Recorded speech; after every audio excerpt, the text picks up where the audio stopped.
সকালে এসেছিলাম একবার তোর সাথে খেলবো বলি, তখনও তুই কাজই করছিলিস। সেই দুদিন আগে আমাকে কথা দিয়েছিলিস আমার সাথে খেলবি, এখনও তো তোর সময়ই হয়নি। এই কাজ তোর কোন দিন শেষ হবে বলতো মিনু? আমার মাও তো আছে, আমার মা কখনো আমাকে দিয়ে এত কাজ করায় না।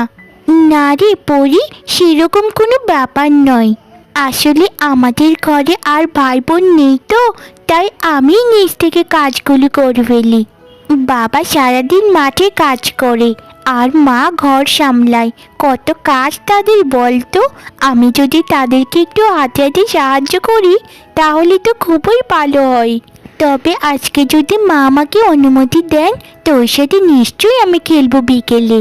তুই তো জানিস মিনু, তোকে ছাড়া আমি আর কারোর সঙ্গে খেলতে পারি না, কারণ তুই আমার একমাত্র বন্ধু। গতকালকে রাজুরা কত সুন্দর করে বনভোজন খেললো, আমি কিন্তু খেলিনি। আমি ভাবছি তুই আর আমি মিলে একটা বনভোজন খেলবো, এটা করলে কেমন হয় রে মিনু? না রে, আমি এখন খেলতে পারবো না, মা আমাকে কখনোই দেবে না রে। আর কিছুদিন ধরে বাবা মায়ের মধ্যে একটু ঝগড়া হচ্ছে, তাই তো আরও দেবে না। তোরা তো অনেক ধনী পড়ি, তাই তোদের কোনো সমস্যা নেই, আমরা তো গরিব, তাই আমাদের যত সমস্যা। শোন পড়ি, তাহলে তুই এখন বাড়িতে চলে যা, মা আবার এসে দেখলে তোকে খুবই আমাকে বকাঝকা করবে, বলবি কাজ বাদ দিয়ে তুই বন্ধুর সাথে কথা বলছিস, তখন কিন্তু আমার খুবই খারাপ লাগবে। ঠিক আছে মিনু, তাহলে আমি বাড়িতে চলে যাচ্ছি, তুই কিন্তু সময় করে বিকালের দিকে আসিস আমাদের এখানে, না হলে আমি কিন্তু খুবই রাগ করবো রে। আচ্ছা পড়ি, আমি যাবক্ষণ, তুই তাহলে এখনই চলে যা। আচ্ছা মিনু, তাহলে আমি আসি কেমন? এই কি রে নবাবের বেটি, এখনো তুই এই কাজগুলোই করছিস? তোকে কি আমি এখন পাঠিয়েছিলাম থালা বাসন মাজতে? আর ওই তুই পরের সাথে কি সব কথা বলেছিস, আমি সব কিছুই কিন্তু শুনেছি। কি বনভোজনের কথা বলছিলিস আমাকে তাড়াতাড়ি বলতো। এভাবে চুপ করে থাকলে কিন্তু তোর শাস্তি আরো বৃদ্ধি পাবে, তাড়াতাড়ি বল তুই কি কথা বলছিলিস। বিয়ে হওয়ার পর থেকে এই মেয়ে আমাকে জ্বালিয়ে মারলো। তোর মা যখন তোকে রেখে মরে গিয়েছিল তখন তার সাথে মরে যেতে পারিসনি? অসভ্য মেয়ে, একটা কাজ দিলে ঠিক মতো একটা কাজও করে না। এই মেয়ে তো আমার জীবন একেবারে ধ্বংস করে দিচ্ছে। মা, আমি পরির সাথে সেরকম কোনো কথাই বলিনি, শুধু পরি বলছিল যে বিকেলে তার সাথে একটু খেলতে। আমি বলেছি যদি কাজগুলো করতে পারি আর মা যদি অনুমতি দেয় তাহলেই তোর সাথে খেলতে যাব। আর সে বলছিল রাজুরা নাকি বনভোজন খেলছে, তাই আমিও তার সাথে বনভোজন খেলতে। কিন্তু মা বিশ্বাস করো, আমি সরাসরি তাকে না করে দিয়েছি যে আমি এসব খেলবো না। তুই কি না করেছিলিস না হ্যাঁ বলেছিলিস? সবটা কিন্তু আমি শুনেছি। দুবেলা গান্ডে পিন্ডে গিলিস, আবার কাজও ঠিকঠাক করিস না। তোর বয়সী মেয়েরা দেখ গিয়ে কত কাজ করে। আমার স্বামীকে কতবার বলেছি যে মেয়েকে তাড়াও, এই মেয়েকে আমার একদম সহ্য হয় না, কিন্তু ও তো আমার কোনো কথাই শুনে না। আজ উনি আসুক, আমি একটা কিছু করব। সেই ভোর থেকে দুটো থালা বাসন নিয়ে এই গাছতলায় এসে বসেছিস। ঘরটা, উঠোনটা, তারপর বাড়ির পেছনটা সব কিছুই ঝাড়ু দেওয়ার বাকি। দুদিন ধরে বলছি যে জঙ্গল থেকে দুটো কাঠ কুড়িয়ে নিয়ে আয়, কিন্তু তুই তো আমার কোনো পাত্তাই দিস না, শুধু বলিস জঙ্গল আমার ভয় করে। মা, দয়া করে তুমি রেগে যেও না, আমি সত্যি করে বলছি জঙ্গল আমার খুবই ভয় করি, ওখানে নাকি বাঘ ভাল্লুকও রয়েছে, তাই আমি ওখানে কাঠ খড়িতে যেতে পারবো না। আমাকে ক্ষমা করে তুমি মা, আমি এখনই সব কাজ করে ফেলছি মা, দয়া করে একটু মাথাটা ঠান্ডা করো না। ঠিক আছে, তাড়াতাড়ি কাজগুলো কর, করে আমাকে উদ্ধার কর। ঠিক আছে মা। গিন্নি, সকালে তো কিছুই রান্না করলে না, যার জন্য না খেয়ে কাজে যেতে হচ্ছে। আমার আজ আসতে একটু রাত হবে। এরকম ভাবে কথা বলছো যেন রান্নাঘর ভর্তি শুধু বাজার আর খাবার। গতকালকে যে বাজারের লিস্টিটা দিয়েছিলাম সেগুলি কি কিনে এনেছিলে? তাই আমি আর কিছু রান্নাও করিনি, আজ সারাদিন এভাবেই চলবে। আমাকে খোঁচালে কিন্তু বড্ড খারাপ হয়ে যাবে। আমি কত করে বলেছিলাম যে বিয়ের পর যেন ওই মেয়ে না থাকে এই বাড়িতে, কিন্তু তোমার কথা তুমি রাখলে কই? ওই মেয়ে আমার সংসারের অন্য ধ্বংস করছে শুধু। আমি তো বলেছিলামই গিন্নি, কিন্তু মেয়েটাকে দেখলে না বড্ড মায়া হয়। এই বাচ্চা বয়সে নিজের মাকে হারিয়ে ফেললো, তাই যদি আমিও এরকম করি তাহলে সে যাবে কোথায়? একটু দয়া করে মানিয়ে নাও না গিন্নি, রাগ করো না। একটু মানিয়ে নাও না গিন্নি, রাগ করো না। আহা হা হা, মেয়ের জন্য যদি এতই ভালোবাসা থেকে থাকে তাহলে যখন আমাকে বিয়ে করেছিলে তখন এসব ছিল কই? তোমার এই আদিক্ষেতাগুলো না দেখলে আমার মেজাজ এমনিতেই গরম হয়ে যায়। আর তোমার কাজের যা ছিঁড়ি দেখছি, এভাবে চলতে থাকলে তো দুদিন পর থালা নিয়ে বের হতে হবে। আরে গিন্নি, এত রাগ করছো কেন বলো তো? এই বছরে ফসল একটু কমই হয়েছে, তবে চিন্তা করো না, আগামী বছর খুবই ভালো ফলন হবে। তখন তোমার সব শখ আহ্লাদ আমি পূরণ করব, তোমাকে কথা দিলাম। এখন একটু হেসে আমাকে বিদায় দাও তো গিন্নি, তোমার এরকম মুখ দেখলে আমার একদম ভালো লাগে না। তোমার এই দেওয়া কথাটা মনে রেখো সব সময়। আগামীতে ফসল তোলার পর যদি আমাকে গয়নাগাটি না কিনে দিয়েছে তো আমি বাপের বাড়ি চলে যাব সারা জীবনের জন্য। আর শোনো, আমি এখন হাসতে পারবো না, আমার মাথা এখন ঠিক নেই একদম। জীবনের সব খুশি এক এক করে হারিয়ে যাচ্ছে আমার। ঠিক আছে গিন্নি, তাহলে তুমি থাকো, আমি কাজে যাই। কি রে মিনু মা, কি করছিস? শোন, তোকে একটা কথা বলার ছিল। তোর যদি সময় থাকে তাহলে আমি কথাটা বলতে পারি মা। আরে মা, আমার এবার সময়, তুমি বলো না মা, কি কথা? জানো মা, তোমার এরকম মা ডাকতে শুনে আমার মায়ের কথা মনে পড়ে গেল। আমার মাও ঠিক এরকমভাবে আমাকে মা বলে ডাকতো মা, কিন্তু আমার তো মা নেই, তাই তুমি তো আমার সব, তুমিই আমার মা। শোন মা, তোকে নিয়ে আজ আমি একটু জঙ্গলে যাব। রান্না করার জ্বালানি কোনো কাঠ নেই তো মা, তাই তোকে নিয়ে জঙ্গলে যাব সেখান থেকে কাঠ আনতে। তুই আমার সাথে যাবি না মা? আরে মা, তুমি গেলে আমি যাব না, এটা কোনো কথা বললে? তোমার সাথে আমি 100 বার যাব, 1000 বার যাব। চলো মা, এখনই তাহলে যাই। তবে আমাদেরকে সাবধানে যেতে হবে মা, ওখানে নাকি অনেক সাপ খোপ রয়েছে। আরে মা মিনু, তুই একদম চিন্তা করিস না, ওখানে তো আমি তোর সাথে থাকবো, কিচ্ছু হবে না। হ্যাঁ মা, তাই তো আমি নিশ্চিন্তে তোমার সাথে যেতে পারি, তুমি থাকলেই তো আমার কোনো বিপদই হবে না। আর শোন মিনুমা, যদি কেউ জিজ্ঞেস করে যে কোথায় যাচ্ছিস, তাহলে তুই বলবি যে আমরা একটা জায়গায় যাচ্ছি। জঙ্গলের কথা কিন্তু মোটেও বলবি না। এসব যদি বলিস তাহলে কিন্তু ওরা কাঠ নিয়ে চলে যাবে, আমরা কিন্তু কিচ্ছুই পাবো না। না না মা, তুমি যা বলবে, যেভাবে বলবে আমি সেটাই করব, আমি কাউকেই বলবো না। তাহলে এখনই চলো মা, এখন যদি আমরা রওনা করে দিই অনেক কাঠ তুলে আনতে পারবো। মা, কাঠ নিয়ে আমরা বাড়িতে না গিয়ে এই জঙ্গলের গভীরে এলাম কেন গো? এত গভীর জঙ্গল দেখলে আমার না খুবই ভয় করে মা। মা, ও মা, চলো না আমরা বাড়িতে চলে যাই কাঠগুলো নিয়ে। আর শরীরটা অনেক ক্লান্ত লাগছে, পাগুলো যেন আর চলছেই না। আহা হা হা রে বাছা, তোর পা ব্যথা করছে? তুই এক কাজ কর মা, আমাদের আনা কাঠগুলোর পাশে যে শুকনো মরা গাছটা পড়ে আছে ওখানে একটু শুয়ে থাক, একটু বিশ্রাম করে তারপর আমরা বাড়িতে চলে যাব। মা, আমি কি শুধু একাই বিশ্রাম করব, তুমি করবে না? তুমি তো অনেক হেঁটেছ, তোমারও তো নিশ্চয়ই কষ্ট হচ্ছে মা। হ্যাঁ রে মিনু মা, আমারও তো কষ্ট হচ্ছে, কিন্তু কি আর করার, আমার মেয়েটার কষ্ট আমার থেকেও তো বেশি হচ্ছে। তাই আমি চাই তুই একটু শুয়ে থাক আর আমি তোর পাশে একটু বসে বিশ্রাম করি, তারপর আমরা একসাথে না হয় বাড়িতে চলে যাব। তুমি অনেক অনেক ভালো মা, তোমার মতো ভালো আর কেউ নেই। তুইও অনেক ভালো মেয়ে মা, তাহলে তুই বিশ্রামটা কর। বাজে হতচ্ছাড়ি মেয়ে, রাম খাটুনি খেটেছে, তাই কি পড়ে পড়েই না ঘুমোচ্ছে। আহা হা হা, ঘুমা ঘুমা, জীবনের ঘুম ঘুমা।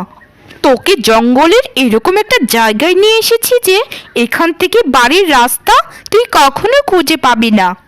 আমার জীবনের সব অশান্তির মূল হচ্ছিস তুই। এখন তোকে এখানে রেখে আমি বাড়িতে চলে যাব, আর সবাইকে গিয়ে বলবো যে তোকে হারিয়ে ফেলেছি। হা হা হা হা, আমার গলার কাটা দূর হলো অবশেষে।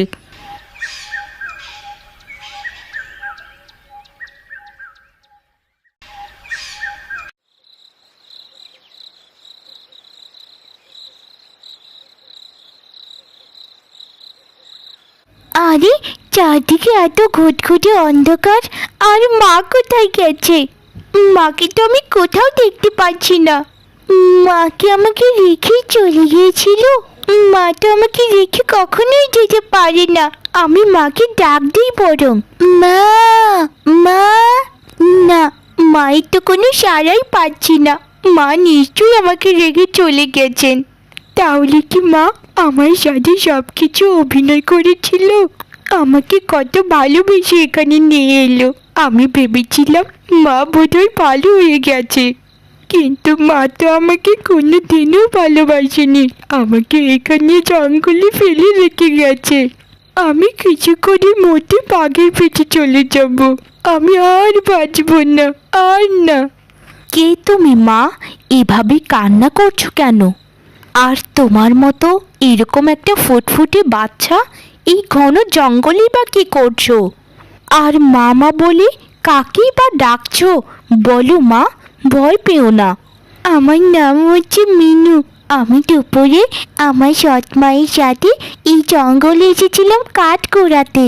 সেই সময় আমার মা আমাকে এই জঙ্গলে ফেলে রেখে গেছে। আমি তো রাস্তা চিনি না, আমি বাড়িতে যাব কি করে? কিন্তু তুমি কে? এই জঙ্গলে বা কি করছো? আমাকে তুমি চিনবে না মা?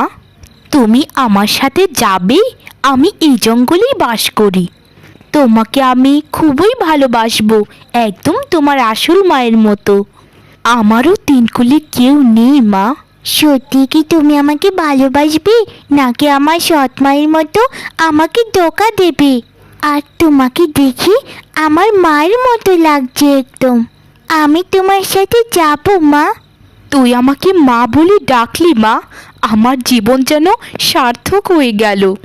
চল মা, বাড়িতে চল। ঠিক আছে মা, তাহলে বাড়িতেই চলো।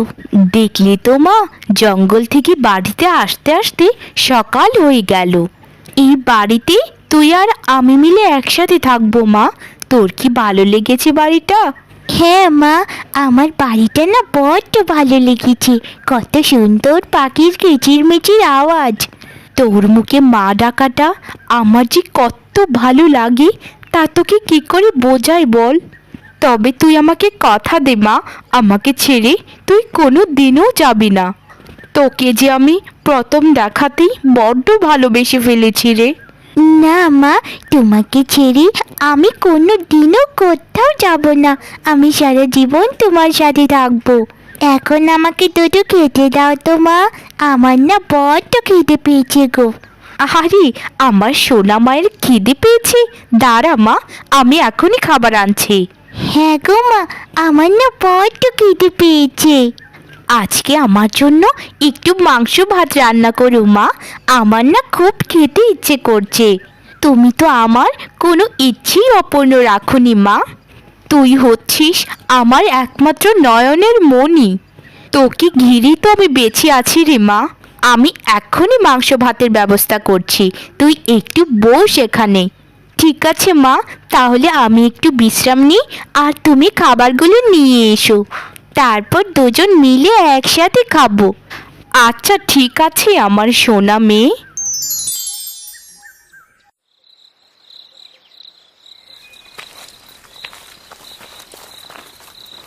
আচ্ছা, আমি একটা কথা কোনোভাবেই বুঝতে পারছি না। আর মায়ের জঙ্গলের ওপাশে যাওয়ার কারণটাই বা কি? খাবারের জন্য যদি যেত তাহলে তো সকাল আছে, রাতেই বা কেন? আমাকে আর জানতেই হবে মা কোথায় যাচ্ছে আর কেনই বা যাচ্ছে। হে ঈশ্বর, আমি যে একজন ডাইনি, যেন আমার মেয়ে কোনো মতেই জানতে না পারে। যদি সে কোনোভাবে জানতে পারে তার মা একজন ডাইনি, তাহলে সে আমাকে অপছন্দ করবে। আমার মেয়েকে আমি খুবই ভালোবাসি, সে আমার প্রাণের থেকেও প্রিয়। তুমি আমার মেয়েকে সবসময় রক্ষা করো ঈশ্বর, সবসময় রক্ষা করো।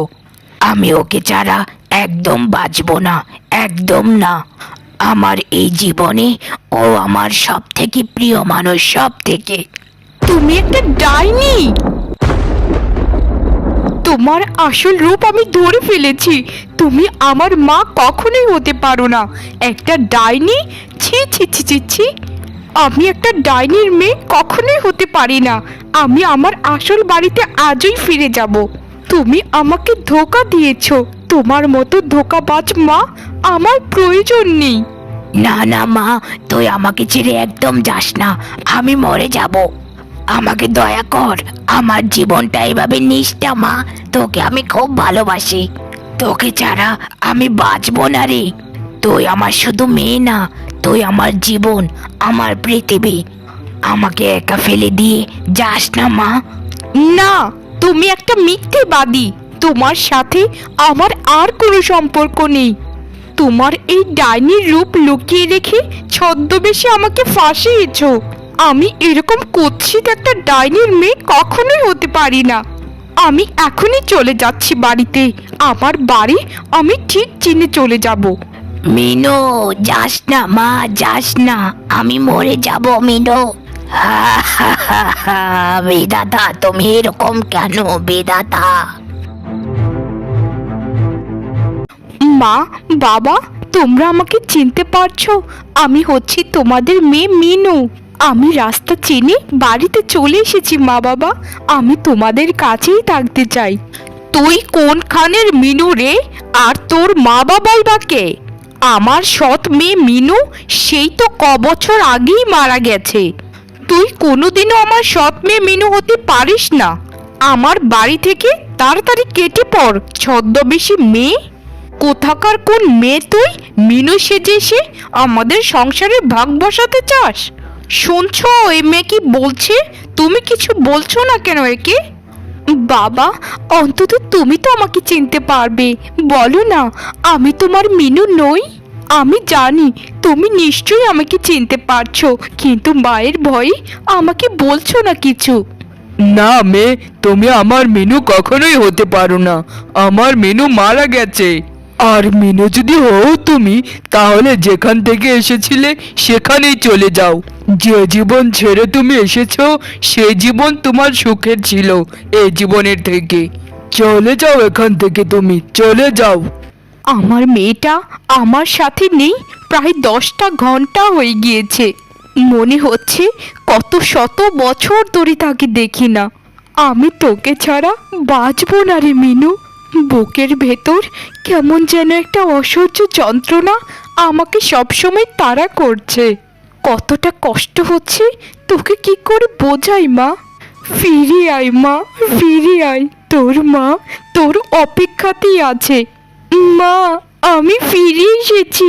তোমার মেয়ে মিনু ফিরে এসেছে। জানো মা, তুমি ছাড়া আমাকে কেউই ভালোবাসলো না। নিজের বাবা আমাকে চিনেও অস্বীকার করলো শুধু সৎ মায়ের ভয়ে। তুমি আমার মা, তুমি আমার একমাত্র মা। তুমি ছাড়া আমার আর কেউ নেই এই দুনিয়ায়। তুই এসেছিস মা, আমার মা এসেছিস, আমার মেয়ে এসেছিস তুই। কিন্তু মা, আমি তো একজন ডাইনি। আমার মতো একজন কুৎসিত ডাইনিকে মা বলে ডাকতে তোর কি ভালো লাগবে বল? আমি কি চাই জানিস মা? তোর যেন একটু কষ্ট না হয় আমার জন্য, কারণ তোকে আমি বড্ড ভালোবাসি রে মা। তুমি ডাইনি হও আর কিছু হও, তুমি আমার মা। মা তো মাই হয়, সেটা ডাইনি হোক আর মানুষ হোক। তোমার তুলনা শুধু তুমি মা, তোমার তুলনা শুধু তুমি। আমাকে ক্ষমা করে দাও মা, আমাকে ক্ষমা করে দাও। ক্ষমা চাস না একদম মা, তোকে আমি কখনই ক্ষমা করে দিয়েছি। তুই আমার জীবন রে, তুই আমার জীবন, আমার সব কিছু। বকি আয় মা, বকি।